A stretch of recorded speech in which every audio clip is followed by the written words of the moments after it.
Assalamualaikum warahmatullahi wabarakatuh.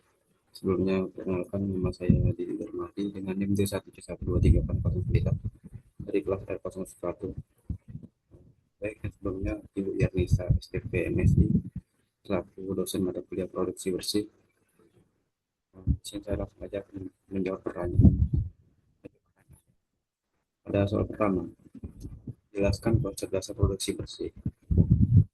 Konsep dasar produksi bersih adalah pendekatan dalam kegiatan produksi yang menekankan upaya pencegahan sejak awal proses, bukan hanya limbah setelah dihasilkan. Produksi bersih dilakukan dengan cara menggunakan bahan baku, air, dan energi secara efisien sehingga sisa produksi limbah dan emisi bisa diminimalkan.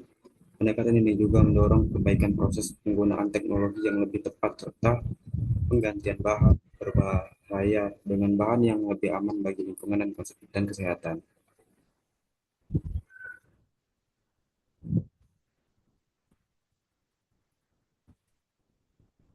Pada soal yang kedua, buatlah diagram teknik-teknik produksi bersih menurut USAID. Jawabannya, pertama itu pencegahan limbah. Itu upaya mengurangi timbulnya limbah sejak awal proses produksi. Kemudian itu post post housekeeping. Itu perbaikan cara kerja agar lebih rapi, disiplin, dan hemat bahan air serta energi. Kemudian itu ada substitusi bahan. Itu mengganti bahan berbahaya atau tidak efisien dengan bahan yang lebih aman dan ramah lingkungan. Kemudian perbaikan teknologi. Itu menggunakan atau memperbaiki teknologi supaya proses lebih efisien dan limbah berkurang. Kemudian modifikasi produk. Itu mengubah desain atau karakteristik produk agar limbah yang dihasilkan sedikit. Kemudian daur ulang internal. Itu memanfaatkan kembali sisa bahan atau limbah di dalam proses produksi. Selanjutnya itu daur ulang eksternal, limbah yang dimanfaatkan oleh pihak luar. Kemudian itu pengolahan limbah, limbah yang diolah agar aman sebelum dibuang. Pada soal yang ketiga, jelaskan kendala-kendala dalam penerapan produksi bersih pada industri.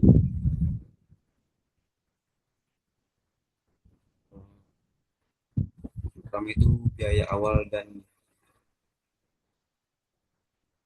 biaya biaya biaya yang pertama itu biaya awal cukup besar. Perlunya investasi untuk alat, mesin, atau teknologi baru yang lebih ramah lingkungan, sehingga industri kecil sering keberatan. Yang kedua, kurangnya pengetahuan dan pemahaman. Banyak pelaku industri belum paham konsep produksi bersih dan manfaat jangka panjangnya. Yang ketiga itu sumber daya manusia terbatas.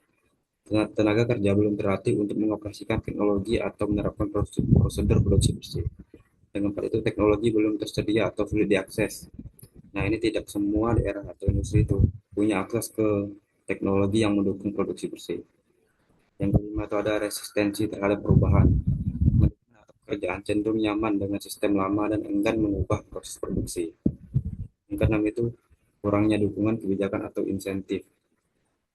Regulasi, bantuan atau insentif dari pemerintah masih kurang untuk mendorong industri beralih ke produksi bersih. Yang tujuh itu fokus pada keuntungan jangka pendek. Industri lebih mementingkan keuntungan cepat dibandingkan manfaat lingkungan dan efisiensi jangka panjang. Pada soal keempat, menurut UNEP menurut UNEP 2002, sumber limbah industri terdiri dari 4 jenis limbah. Sebutkan dan jelaskan keempat jenis limbah tersebut. Yang pertama itu dari limbah cair.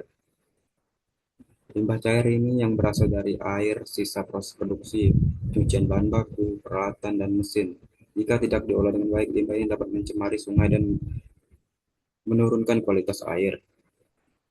Kemudian yang kedua itu ada limbah padat. Limbah padat berupa sisa bahan baku, produk cacat, kemasan bekas, atau lumpur hasil pengolahan limbah-limbah ini dapat menumpuk dan menimbulkan masalah lingkungan jika tidak dikelola dengan benar.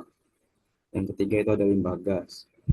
Limbah gas ini dihasilkan dari proses pembakaran dan reaksi kimia dalam industri seperti asap dan gas buang.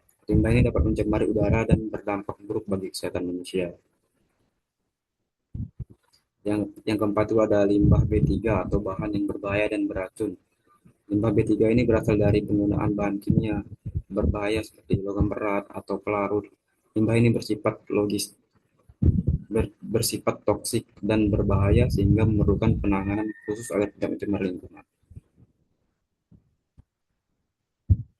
Nah, yang soal kelima ini, buatlah skema proses produksi salah satu agroindustri, identifikasi kemungkinan munculnya limbah, jelaskan pula opsi produksi bersih yang diatur untuk meminimalisasi limbah yang dihasilkan pada proses produksi tersebut, serta buat studi kelayakan dari opsi-opsi bersih yang ditentukan. Pada skema proses produksi yang eh, agroindustri itu itu adalah tahu.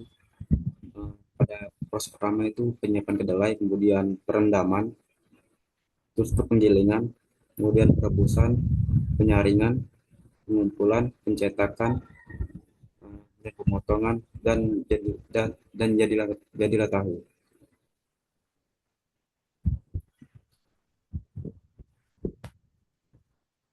Pada selanjutnya itu identifikasi limbah yang dihasilkan. Yang pertama itu perendaman dan pencucian. Limbah yang dihasilkan limbah cair atau air rendaman kedelai berbau kayak bahan organik.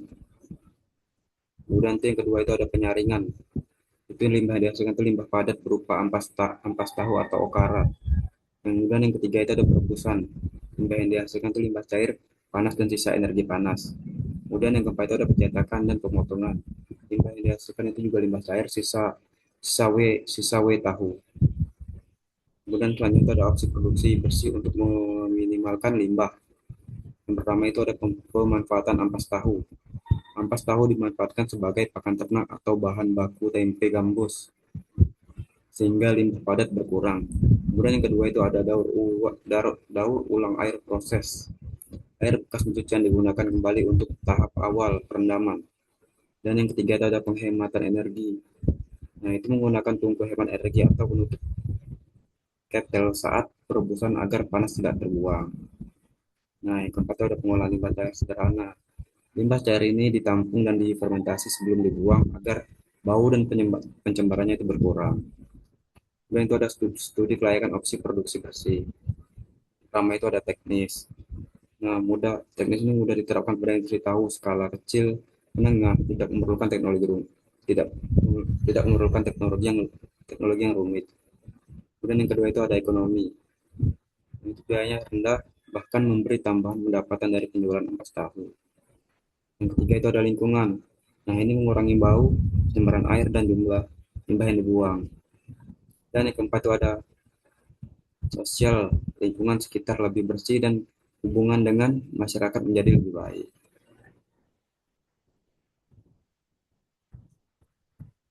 Sekian jawaban dari saya. Jika ada kata saya yang kurang tepat atau salah, saya mohon maaf. Wassalamualaikum warahmatullahi wabarakatuh.